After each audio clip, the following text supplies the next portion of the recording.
Hello, Packers fans. Welcome into the Green 19 podcast from JS Online and PackersNews.com. I'm Cassidy Hill, joined as always by Tom Silverstein and Ryan Wood. And as you can tell, we are a little spread out this week. I think Spoon and Ryan are spread one room apart, it looks like, at Lambeau Field. And I spread all the way down to Alabama. I let that snowstorm that was coming in just carry me on down south for the winter and for Christmas. But guys, I hope y'all are doing okay there and getting ready to bundle up for the next couple of days and just stay inside. It's about all you can do, you Yeah. know. It's Wisconsin. Yeah, Spoon and I are so close. I could actually hear him. I could shout to him right now. And he could... Well, let's not do that. Let's just talk through here. But yeah, big snowstorm coming through and hopefully out of the way by Saturday, which is when the Packers will also head south and go down to South Beach along with the two of you to take on the Miami Dolphins. Guys, we just had to turn in our predictions for the paper this weekend. I don't know, we usually do this at the end of the podcast, but I'm kind of jumping around. And I was saying that, it seems weird to say that about these two to say this about these two teams, but based purely on the win-loss column of the past couple of weeks, these are two teams going two different directions in a way that actually benefits the Packers. However, that's just in that one facet. And I feel like Sunday will be when we see the true colors of both of these teams show once again. The Miami's too fast, too strong, and I don't feel like the Packers have what they need to measure up against that, especially Miami's offense versus the Packers defense. There's no speed there to match what Miami can do at every facet of the field, it feels like. I mean, I'm going to let either one of you jump in here. Does it feel like that's the case to you as well? Yeah, I think that's fairly accurate. I think I don't know. Miami hasn't been playing great. The Packers have been and has lost to some really good teams. I mean, they've lost at San Francisco, and they lost at Buffalo, and they lost at the LA Chargers. So they've been on the road for a long time, and they played some really good competition. So I'm not making too much into their record or their three straight losses. They did. San Francisco and LA found ways to shut their offense down, but Buffalo didn't. And so I think they've kind of regrouped a little bit. So I expect them to, attack the Packers defense heartily. Again, like we talked about after the game, I think it's going to come down to how well the Packers can control the ball with their running game. Yeah, that's the thing that I wrote in my prediction is that if you just look at 3-game losing streak and 2-game winning streak for the Packers, it's a bit misleading on both accounts because who the Dolphins have lost to, and again, as Spoon said, each on the road, probably the best team in the NFC right now is the San Francisco 49ers. That's the if I had to pick a Super Bowl right now, I'd take the 49ers versus the Bills.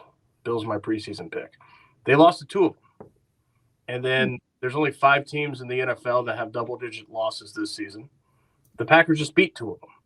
So to your point, Cassidy, seeing their true colors, the Dolphins are not as bad as their 3-game losing streak would indicate. The Packers are not as good as their 2-game winning streak would indicate. This is a good Dolphins team, and this is a Packers team that is, I think, really trying to discover or find out about itself what it is, where it's at. It's not the worst in the league. Has it improved, or has it just beaten the worst in the league? We'll find out on Christmas. There are 3 dynamic playmakers on the Dolphins offense, and that's not even including quarterback Tua Tagovailoa.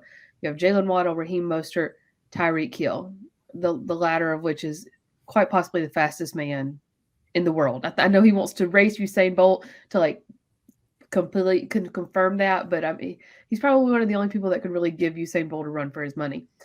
Spoon, I know you wrote about Raheem Mostert this week. I'm writing about Tyreek Hill this afternoon. So I'm going to let you speak on Mostert first. This is a guy that ran all over the Packers in the 2019 NFC Championship game. Are there any lessons to be learned from that? What do you do rolling in on Sunday to stop a running back like that? Yeah, well, I think some of it is the Packers have to be a lot more disciplined than they were against San Francisco. they're going to see a lot of the same RPOs, motion, shifts, all the kind of things that Kyle Shanahan did against them that kind of screwed them up in that NFC Championship game. And they just weren't disciplined. They didn't hold their gaps. They didn't read their keys. I think they were just sloppy. And if they learned anything out of that game, it's that you need to be 100% focused in on your keys. So, if your blocker's going to the left, you better understand why he's going to the left. If your man's going to the right, why is he going to the right? You have certain rules as to that. And they can't do a lot of freelancing. They have got to be really on their game against that kind of a running attack. Do you feel, based on previous performances the past few weeks, that they can do that? They might be able to. I mean, there's been a few things that teams have been able to do against Miami to kind of frustrate them. One of those, I think, is they have to get up on those wide receivers and disrupt them, because Miami wants to get rid of the ball out of Tua's hands really quickly. And that's not something that Joe Barry does very often. But you watch a lot of Miami games and teams get up there and they try to take away that short stuff because Tua's getting it out of his hand quickly, and he's very accurate. So if the Packers sit back and zone, then I think they're going to be in trouble. To that point, I spoke to some of the DBs yesterday about, what do you do against a guy like Tyreek Hill who, call a spade, has the speed that's going to beat you. What other ways do you try to beat him? And Jaire Alexander specifically said you have to beat him at the line. If you let him, he said he's going to beat you. He's going to speed past you. So you've got to beat him at the line and try to knock him off of his route there. And he said, and if he does beat you, and he said, there's going to be some times when he beats you, and you just have to live with that.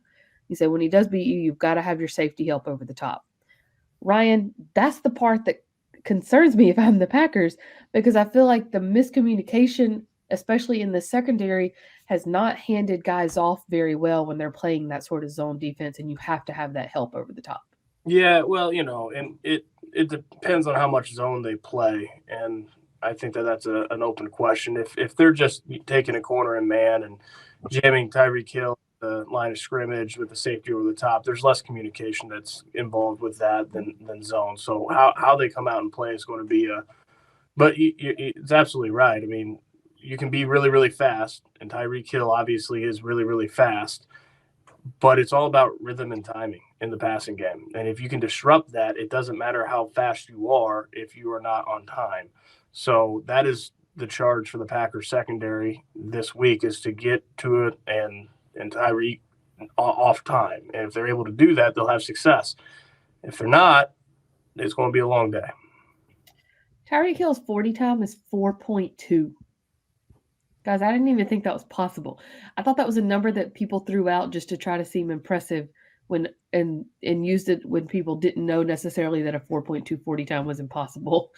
To give reference to that, Christian Watson's is 4.3, and we know what kind of speed he has. Now, Tyreek Hill doesn't have anything close to Usain Bolt speed. I know he's said that over the years. There isn't a player in the history of the NFL that can come close when it comes to pure speed to Usain Bolt. We're talking about a different classification of fast, but Tyreek Hill is one of the fastest players in NFL history. So he's faster than Christian Watson, and Christian Watson is one of the fastest players in the league. Yeah, and he's not 4.2. He's 4.29. That's what he did at the combine. I mean, there's been faster guys than him. John Ross, I think, ran a faster 40 than him. Raheem Mostert is right up there with his 40. I think Hill's, yes, he's fast, but his quickness is what, an ability to stop and turn on a dime is what really makes him dangerous. And, you can't really cover him very long, man to man. You're going to have some kind of help. But if somehow you can knock him off his route, then you're in a lot better shape. He's faster than Christian Watson, but they're comparable. The quickness is where Christian Watson don't have that kind of quickness, and Devontae Adams doesn't have that kind of speed. But the key to Devontae Adams' game has always been quickness, especially around the line of scrimmage, getting off his release package. Tyreek Hill is like Christian Watson, only a little faster with Devontae Adams type quickness. Like it's a package of both. That's what makes him just unreal. Unstoppable. Yeah. Let's talk about the people that the Packers have. Specifically A.J. Dillon, who cleared concussion protocol pretty quickly this week. Monday night after the game, he had to turn down post-game interviews because he said, I'm in concussion protocol. I can't have the lights in my eyes. But I think by Wednesday, he was able to do stuff again, and he completely cleared concussion protocol. He was not listed on the injury report today. Spoon, I'm going to start with you here on this part because I know you've said a couple of times now, the key to this game is going to be keeping Tua and Waddle and Hill and Mostert on the bench.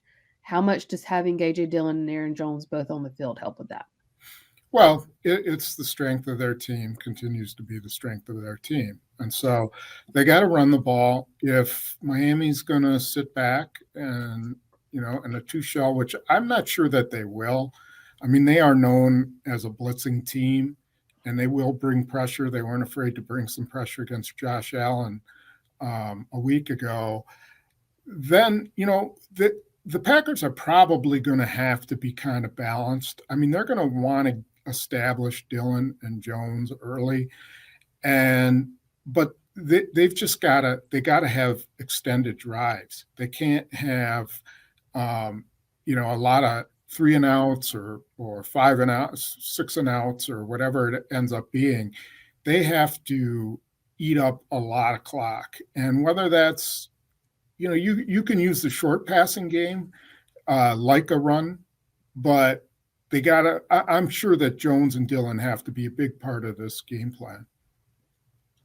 Ryan, whether you're running or passing or trying to be balanced, it always helps to have a solid left tackle. What's the update on David Bakhtiari? Well, he's nearing a return to the field, but he's not going to play this week. There's potential that he could practice on Friday, but he's not going to return to the game this week. He told me that he's day to day. This is a long routine now that he's not going to tip a competitive advantage on his status to an opponent. But he made it very clear that his goal is to return this season. He wants to return this season.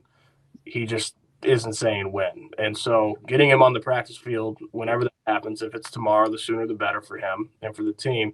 That's the first step. But he's going to have a practices build on each other and ramp up to actually playing snaps before he's able to go, especially with this type of do you call it an injury, a fluke medical emergency? It's wild the way that this whole thing happened. He recounted it today.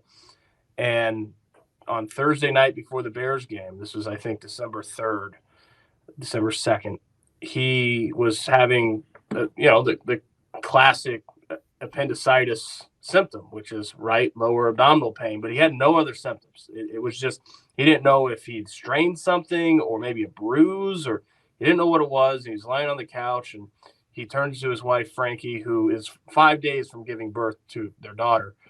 And he says, hey, can you like Google lower right stomach pain? And she does, but she kind of gives him a look like wives might give their husbands at the end of pregnancy, like you're complaining, like I'm about to pop out of me here. And they look it up, and they didn't really find anything because there was no fever. He didn't have an upset stomach.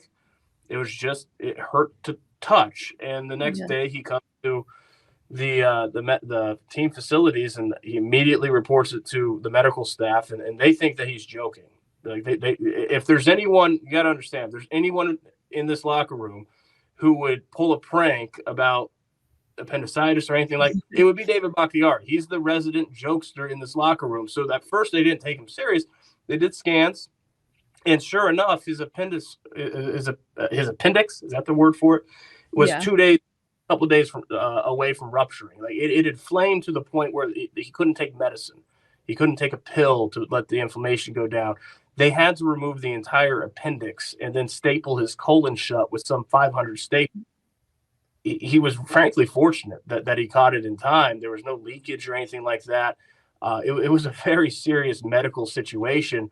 And then he's been recovering from that for the last 3 weeks. He said, in the way that only David Bakhtiari can, that the first poop was not fun.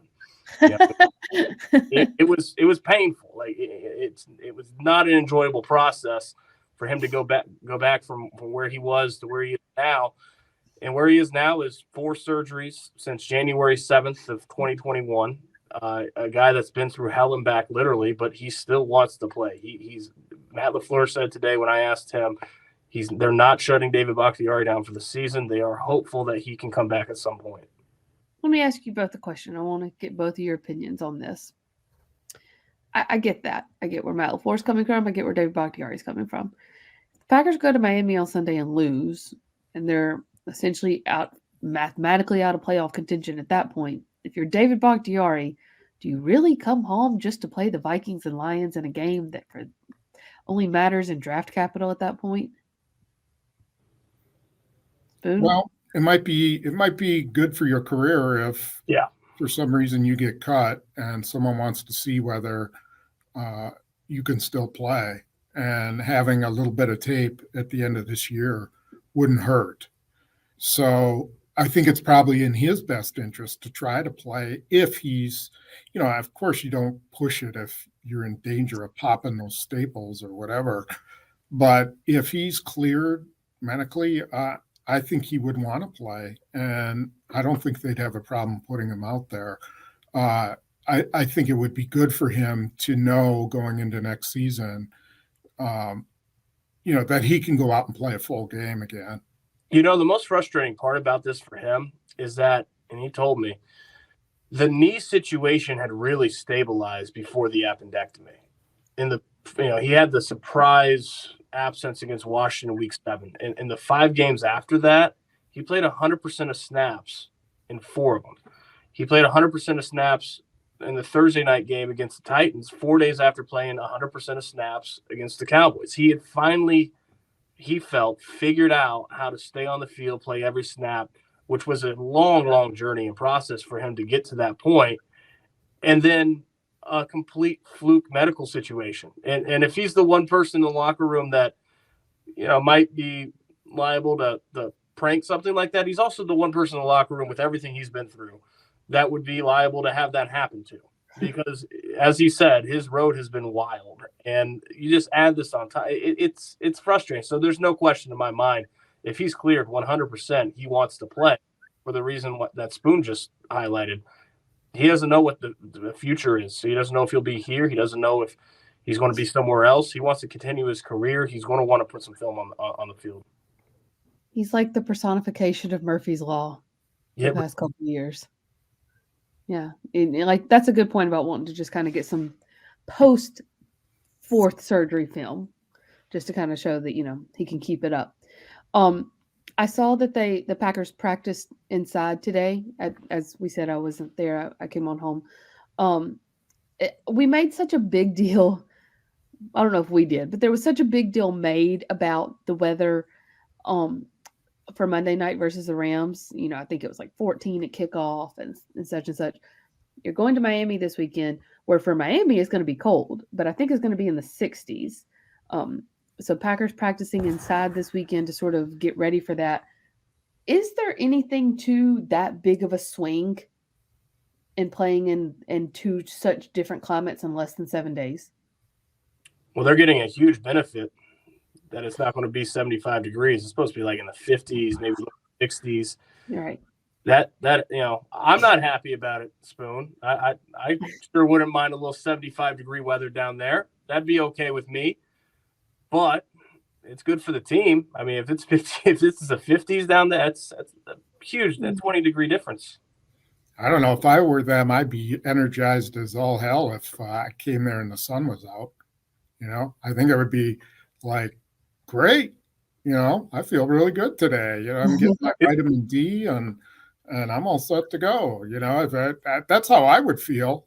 I mean, if it's 80 degrees, then that's a big difference. But I don't think it's going to be anything like that. And I don't think it may rain, so I don't know if that is any kind of a factor. I don't think it really is. I think, at this point of the season, it's just two teams who've played in all kinds of conditions. Miami just played in a really cold game in Buffalo, and they're coming back home. So I don't think there's anything to the weather. Like when you become a sports reporter and people are like, oh, so you talk about sports. I feel like I talk about sports, weather, muscles, laws. You have to know, like, for every law they break, for every bone they break, you got to know about it.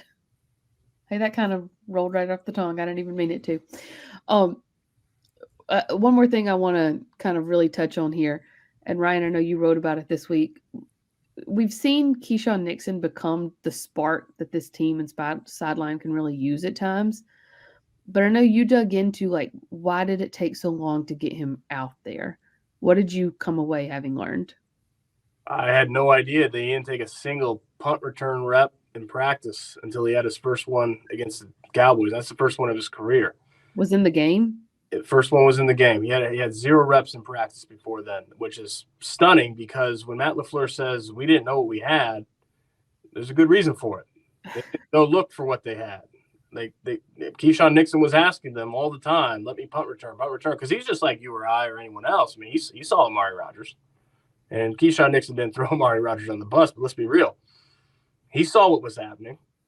He knew that he could do something about it. That's what makes him different than everyone else. He was asking, kept getting declined, and finally, after Amari Rodgers had that fumble, that muff punt against the Cowboys, and they flipped the field, turned the entire momentum of the game. I think it was 14-14 at the time. The Cowboys scored a touchdown 4 plays later on short field. Finally, the Packers had enough.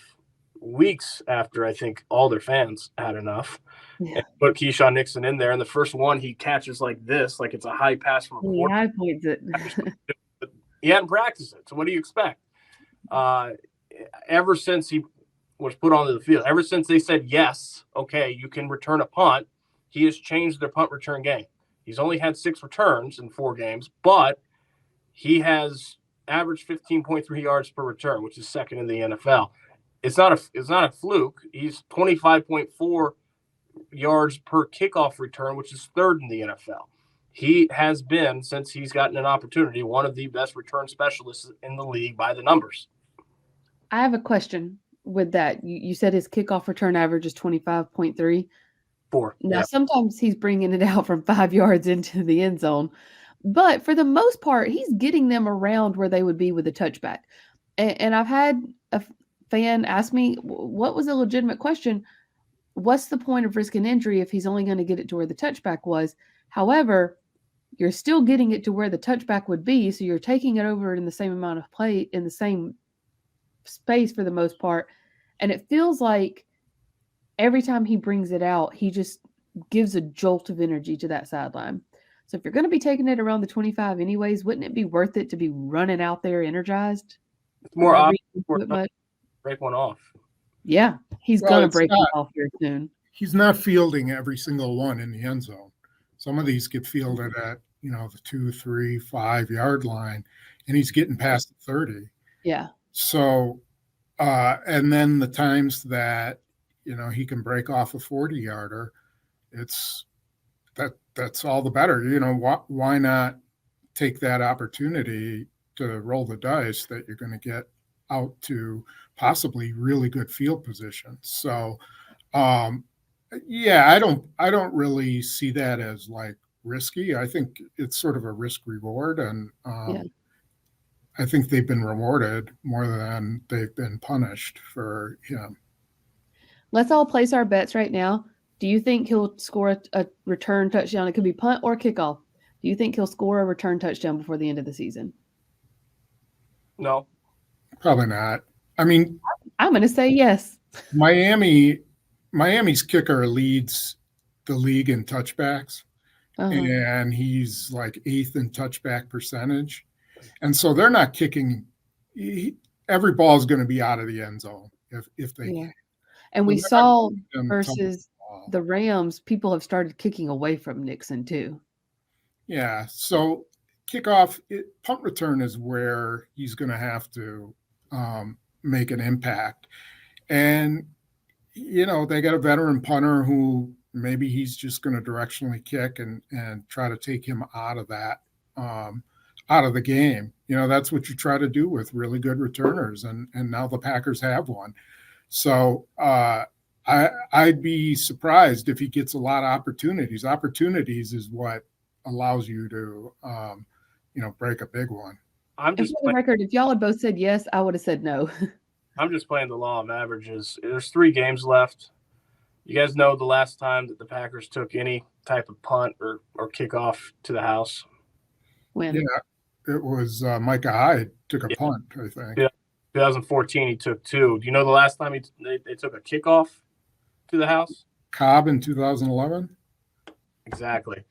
3 games left. We're talking about something that hasn't happened in 9 seasons. Real quick, because I know y'all have to go. So when I say like 60 seconds or less, I mean 60 seconds or less. Jaire Alexander was named to his 2nd Pro Bowl this week, which I know this year is like a glorified touch football game.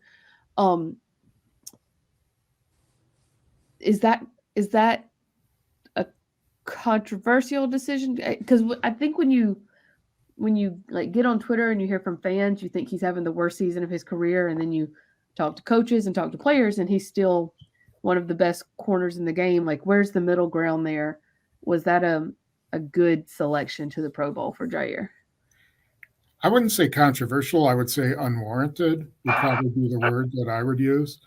I don't think he's been a Pro Bowl corner this year. He's given up way too many long completions, 3.5 touchdowns. Yeah, I mean, I think I could name a number of corners who've had better years than he has. So I don't think it was warranted. I think he made it on his name. Do you know how the voting breakdown was between fan, coach, player? But does anyone? It's been 1/3, 1/3, 1/3, but I don't know if they changed that. I'm just 1/2. I'm wondering the results, and the reason I'm wondering is because it used to be much more prevalent than this. It used to be Looney Tunes land because fans just look at stats and they don't really look at film.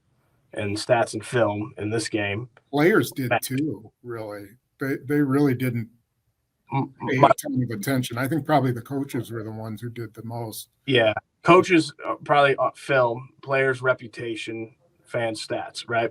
Well, Jaire Alexander's reputation, after paid, is very high.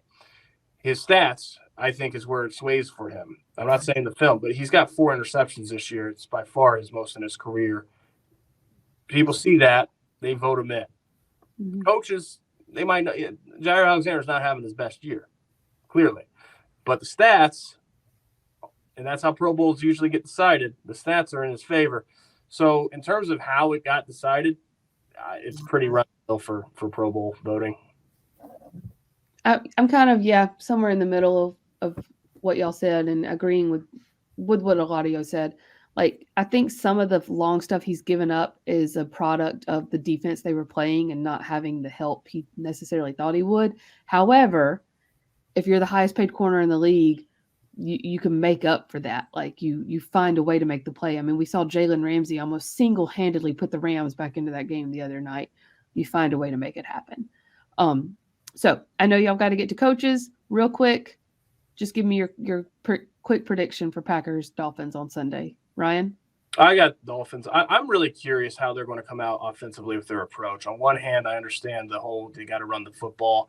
But the problem with that is that the Dolphins are an explosive offense. They don't need the football a lot to score. At some point, the Packers are going to need to score. So how do they balance that? I think it's going to be really fascinating to watch. Spoon? I'm taking the Dolphins. That's it. That's all I could say. I'm taking the Dolphins. I think they're going to win probably by 10 points. I think it's a close first half, and then the Dolphins just break away, and this is not an offense that you can afford to let get even a 1 touchdown lead on you because they're going to run away with it. I think I picked them to win by 14. So we will not all be there to cover it for you all. Ryan and Spoon will be there in person. But Pete and I will still hold down the fort for you from our respective homes as well over the Christmas weekend. Because of that, things are going to be a little different on Sunday. So no pregame Facebook.